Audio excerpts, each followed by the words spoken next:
Right now, we are watching, and I'm not supposed to say right now because this is supposed to be a timeless recording, but I can only imagine that at any point in the future, when people are listening to this, they will understand the reference to social, economic, political upheaval.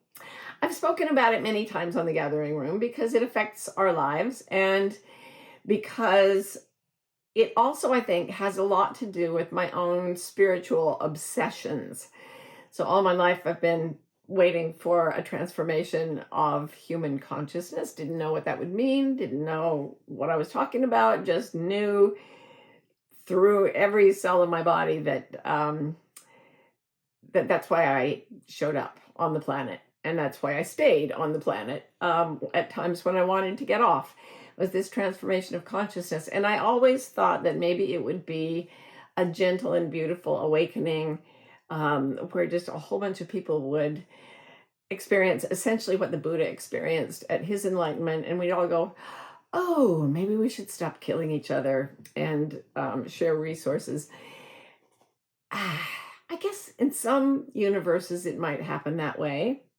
In the universe where I find myself now, what I'm seeing is a massive upheaval and disruption. It's happening in nations. It's happening globally. It's certainly happening in my home country, the US. It's happening in neighborhoods and families and even individuals. A state of fear, a state of a fear of scarcity, the competitiveness and anxiety that comes out of the idea that we are scarce, we are not supplied well, we're not going to be cared for. The culture that wrapped itself around the world after the European Age of Enlightenment is one in which we are considered to be nothing but matter, and that means nothing matters but matter, which means money is what matters. Right now, wherever you fall on the political spectrum or the spiritual spectrum of beliefs, what you're seeing is a massive disruption in that aspect of the world. The way in which wealth is distributed, it's more uneven now than it's been except in times of social collapse, like right before the fall of Rome. And also, there is a tremendous amount of conflict going on based on people's experiences of how to be safe in the world. People deeply believe in absolutely different sets of concepts, and we're at each other's throats, so many of us, online, over family dinners, in friendships that are becoming ex-friendships. This is a time of enormous breakdown. Many social scientists, such as I pride myself to be something of an amateur social scientist, educated but amateur. Things are looking bad if you want to stay in the state of consciousness that created what we call modern society. However, in the middle of this chaos is the potential for so much rapid transformation in all those areas, in nations, in neighborhoods, in families, in individuals. But I think while a lot of the impact of the breakdowns are coming in on us, they come from large entities like governments that individuals don't control, and they're coming rippling through policies and unintended consequences of shift in policy, or people having their funding removed or their job made obsolete. All this stuff is coming in at you.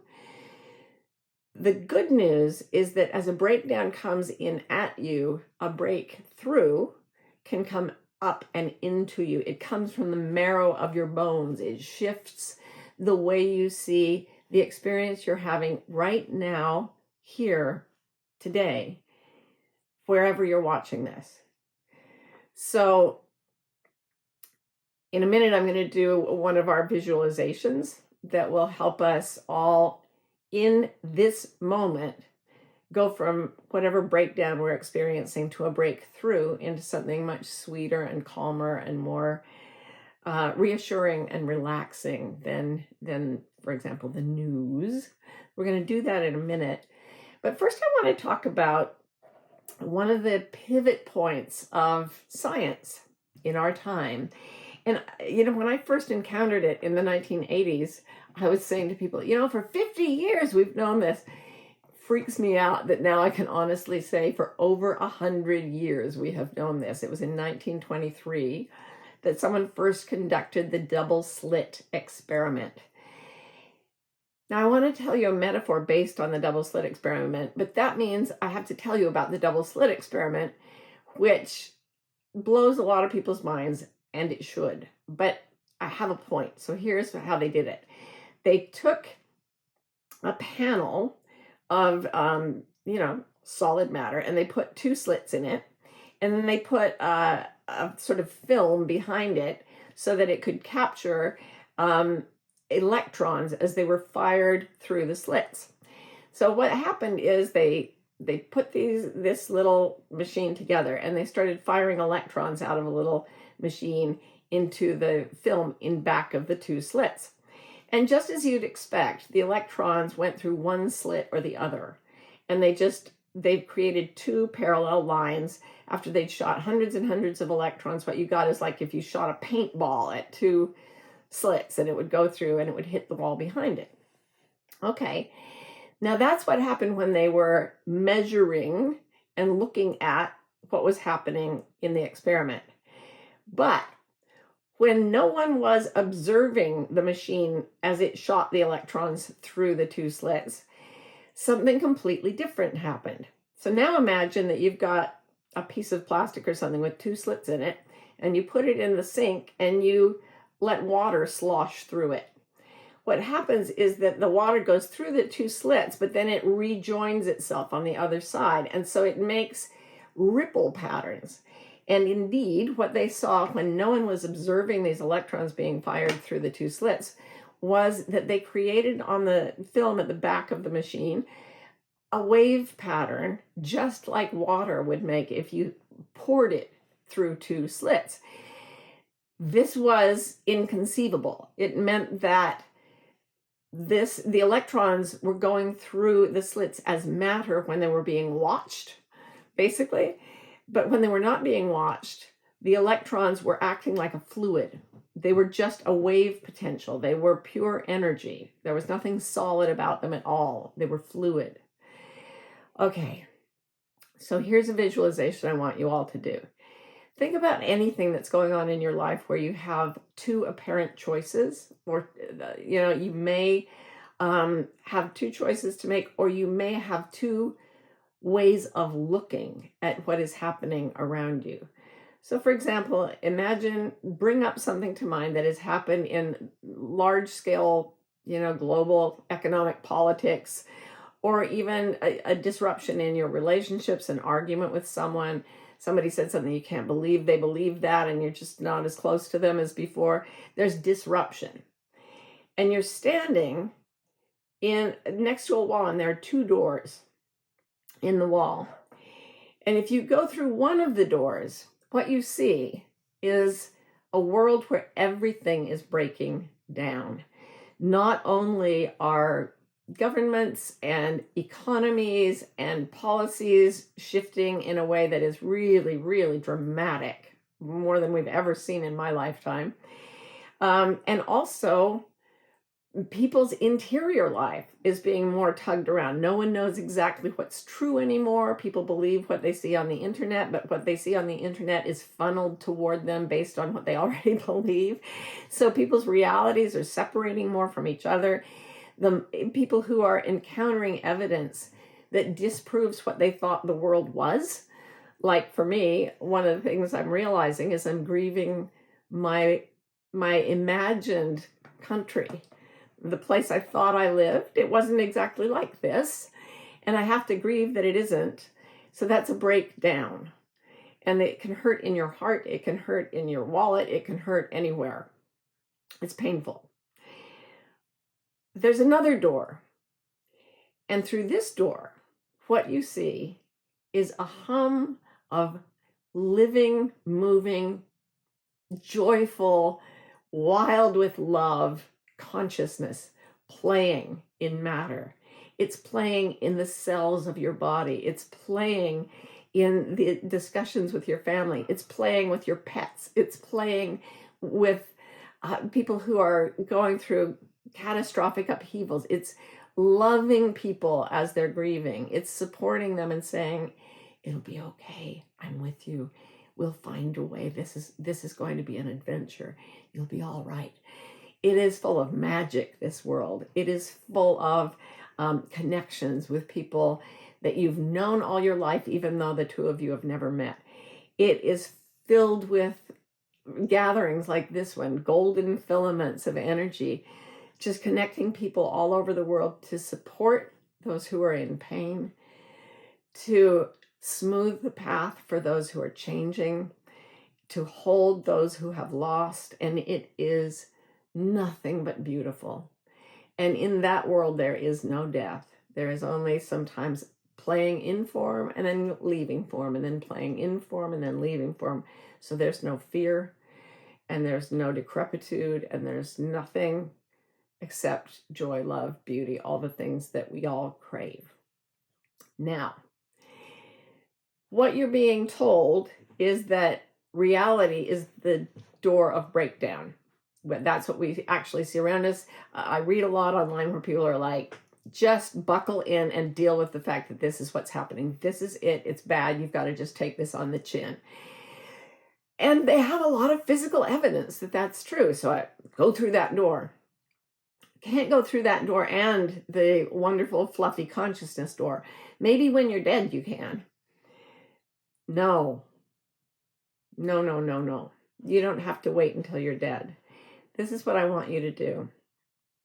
We're going to do the stillness, silence, and space meditation. We're going to step out of matter with our attention and direct it toward what is deeper than matter, pure consciousness. So the first thing I want you to do is sit quietly, breathe deeply, trigger that alpha brain state by saying to yourself, can I imagine the distance between my eyes? And then from the distance between your eyes, can I imagine the space inside each atom of my body? So bring your attention all through the body and know that every atom is mostly empty space, and even that tiny particle of matter dissolves into energy when it's not being watched. So seek refuge in space that is vibrant, alive, and loving. And then feel that in the space is a matrix of stillness in which everything you experience is occurring. Space, stillness, and silence is the next portal. Listen to the silence below my voice and below all the sounds around you. Now you have become space, stillness, and silence. I think I quoted you already, one of my favorite memes online. It said, when I'm caught between a rock and a hard place, let me be water. Let me be water. Let me be water. So as you move to space, stillness, and silence as your identity, you can wash forward toward both the doors in front of you. You're a huge, soft force of light, a field of light going through both doors at once, seeing the separation and then rejoining itself on the other side, and feeling ripples and patterns emerge in your psyche as you experience the material world that is experiencing so many breakdowns, and then the spiritual world that is creating so many reunions and so much healing and so much support. And you become this fluid pattern of both. This, I believe, is why we became human, to feel the interplay between these two ways of existing. And when you become the fluid, you can see all the breakdown and use it for the pattern of new beginning. So you're bringing, as you step through both doors at once, you become light. And you become capable of illuminating everything on both sides. You become one with the whole catastrophe, both sides, spirit and matter. And the patterns you make are like, imagine the sun on the sea at dawn or sunset with the glassy waves and the gorgeous sprays of foam and the thunder of the water and the texture of it and the life it breathes and the wildness of it. It doesn't need to fear. You are the ocean. You can see both things at once, break down and break through. And as you walk in the consciousness of the fluid, the breakdown doesn't have to hurt as much, and the breakthrough comes much, much faster. And things begin to form in the space beyond those two doors that we've never, ever seen before in this particular slice of history. Things like life joining all of life in mutual support, not because we're being virtuous, but because that is the physics of how a fluid works, a fluid substance. Things like people knowing each other before they meet because they're part of the same sea. I just did a wonderful, I had a wonderful podcast with a guy who grew up right where I am in Philadelphia, in Pennsylvania, and is now in Costa Rica, another place I love. Never met him before, known him all my life. Like when we're in the water, when we are the water, we are each other. And every meeting between the two of us is a reunion between love and love. And it's always a little different because of the two doors we've been through. So it's more beautiful than an ocean that just is still and glassy. But it's always unexpected, it's always different, and it's always beautiful. So I see we've got some trolls coming in. That's always great for looking at the breakdown of whatever we're using. I've only got one question here. So Ro is sending me questions. And the first one is, how can we create inner stability in this time of change? Using little meditations like the one I just offered, little visualizations before you go into a situation, like before you look at the news, before you go out of your bedroom in the morning, before you go into traffic in the morning, taking some time to stop, focus on space, stillness, and silence. Feel the love that is pouring into you from the ocean around you, which doesn't differentiate you from it. When you surrender your solidity to being fluid and it joins the fluid energy of love in the universe, the exquisite joy, the incredible depth of love, it even if you have to go into traffic, let a thread of that into your psyche and believe in it. Hold it like a lifeline, even if it seems like a spider's web. Hold it, it will carry you. You can be pulled to safety by this lifeline, but it requires that you just straighten your spine if you can, relax your muscles if you can, try not to be too worried for a moment, and find this thread of consciousness that comes through silence, stillness, and space. That is as much what you are as the physical body you're sitting in right now. And when you know that, when you've got your hand around that luminous spider's web all the time, you know you'll always be safe. You may be dragged through the water for a while, but you'll always be safe. So any more guided meditations, someone asks, or teachers to check out to experience the cosmic consciousness more in depth? Do you have a routine? Thank you. Okay. I learned to meditate from the recording called The Inner Art of Meditation by Jack Kornfield. He's one of my favorites. I also love the work of Byron Katie, and she doesn't do a lot of visualizations, but what she does is she guides your imagination. If you watch her, she does these live free broadcasts from her home. Just go to Byron Katie in Google and it will show you how to get to them. And what she does is she takes you through your pain at a breakthrough and pulls all the wool off your eyes and lets everything material go poof, and you become fluid and enter the space. And she walks in that, she lives in that, and you can feel it, and that will pull you through. So I love her as well. Do I have a routine? Yes. Every morning, well, if I have time, I meditate, but no matter what, I do this thing where, for some reason, for me, it's all about my spine. I have to straighten my spine really, really straight and get my head oriented so that the crown of my head is directly over my spine. And then I imagine a big golden ball of energy, and with every breath, I pull that in, and then I breathe out really long, kind of like I'm trying to fog up a mirror. So it's like,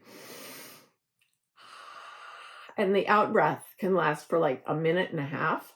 And what I'm doing is I'm taking that golden energy and any fear or constriction or pain that's in me, I'm trying to just let it fog out around me. Sometimes this takes away all physical pain. Sometimes it doesn't, but it always makes me remember, okay, this is my orientation. And then I think to myself, please help me become what I already am. So I do believe we already are these creatures of pure space, stillness, and silence, pure light, pure fluidity. And every time you do a little practice like that, it shifts up your nervous system a little bit so that it can receive more of that. Okay, someone says, how in the world did you find this meditation? And also, why does my pain disappear doing that amazing visualization? Thank you for asking. I sit in meditation and I ask, please give me a visualization for the gathering room. Please tell me what the people out there could benefit from. And then I just wait and I watch as if I'm sitting by my bird feeder waiting for the birds to come. And I try not to get too excited when something happens because you don't want to scare the birds away. And images come into my mind. And then I transmit them on the gathering room or wherever I am because I trust them. And sometimes they're kind of weird. Today I thought I'm going to have to describe the whole double-slit experiment, and that's kind of hard to understand in itself. I've stopped questioning as much. I trust you all to know what I'm talking about. And why does your pain disappear?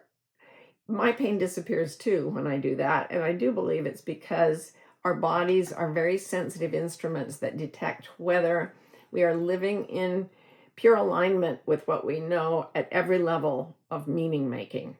So there's a deep subconscious belief system that is rooted in the body. And when my mind doesn't agree with that, what happens is that I get emotional pain. But if I keep going with it, I get physical pain as well. And I believe that the physical pain is a red light going, stop this. Reconsider what you've got in your mind right now. Reconsider what you've got in your schedule right now. Something is off. And I will just be like a bloodhound on the scent. When I know something's off, I go in, where am I believing what hurts? Where am I believing what does not jive at the deepest level? What are the flaws in my thinking and what are the flaws in the logic? So I talk a good game, spiritual airy-fairy, but then I go in with my logical mind as hard as I possibly can and direct it at any belief that doesn't match what feels like freedom in the depth of my being. And then pain is gone. And since I've had a lot of pain in my life, it's a really motivating teacher and it keeps me on my path. Someone says, thanks for amazing stillness. I learned from you that beyond inferno is heaven if you keep your integrity. How to get back quickly to integrity in a total storm. Yeah, that's a really good word for the way I see the physical world right now. A total storm. And we've done visualizations on this before, but one thing you can do to use in this one is look at the storm through one of those doors. And now when you transform, don't become fluid, become light.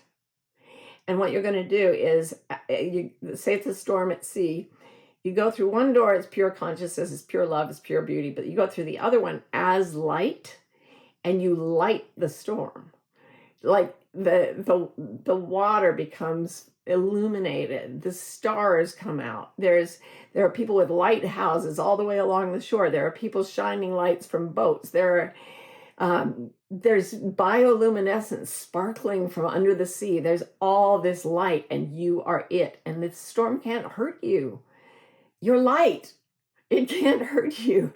In fact, it makes you that much more visible by being dark. And you can start to know yourself as light.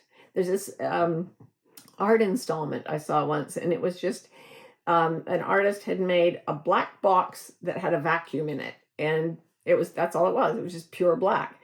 But you could put your hand into like this glove that was attached and put it into the box of darkness.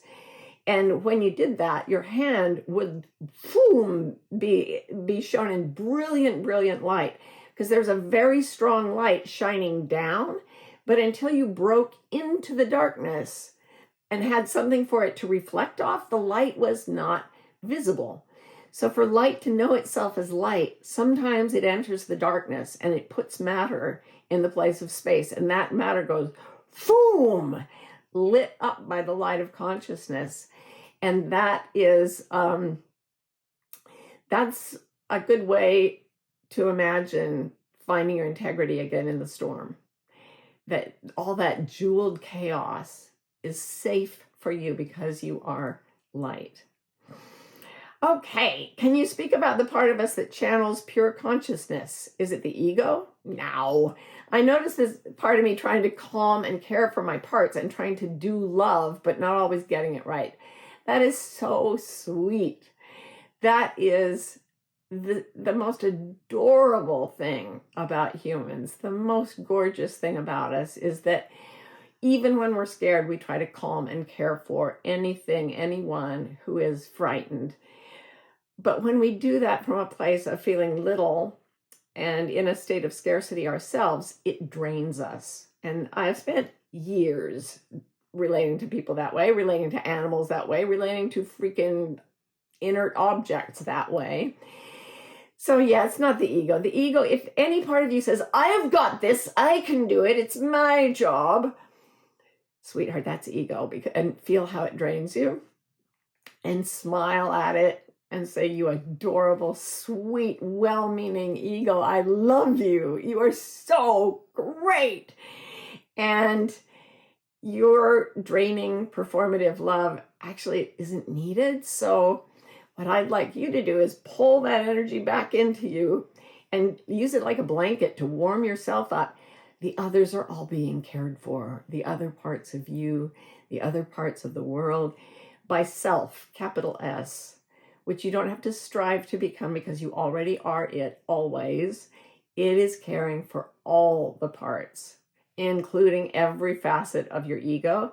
And really, I think awakening is just relaxing into the love that is caring for the ego all along. And then the ego kind of goes to sleep and never wakes up, I think. I'm probably wrong, but I don't mind. All right. Last question. How do you deal with the fear of the unknown when you don't know what's coming next? Well, we never know what's coming next. And in the moments you say, it's okay, I know what's coming next, you're wrong. But that's okay. I mean, often nothing bad happens. Usually nothing bad happens. We spend so much time, this is my whole last book, Beyond Anxiety, being afraid of something that probably won't happen. We're afraid of something that if it does happen, we can greet in the moment with presence and fortitude because we have become light through the way we handle breakdowns. So if you use this visualization, to become energy, to become light, to become consciousness, then you can sit with the unknown and say to yourself, everything is unknown except this moment. And in this moment, I'm okay. And if you can be the part of you that knows itself as light, that knows itself as energy, as space, as silence, as stillness, then you know for certain that what comes to you in the form of your material circumstances will simply be wrapped in the love of consciousness, and you'll be able to handle it when it comes. All the emotions, all the physical things you'll have to do. If you go in as the love of the divine, which you already are, you'll be able to handle everything. And you not knowing what's coming, then once the fear is gone from it, it's an ongoing adventure. It's just love at play. So I will leave you with that. It is 3:33 on my clock here. I'm seeing all these repeated numbers, and the guy who podcasted with me just said, I'm seeing all these repeated numbers every time I look at the clock. So I think ending on 3:33 my time is a great moment, and I know you may not be listening to it at that time today or whenever you hear this. I love you all. Remember to go through both doors at once. It's all real, and none of it's real at all except for love and except for the light we all already are. Mwah, mwah, mwah, mwah, mwah. Stay happy out there. See you soon.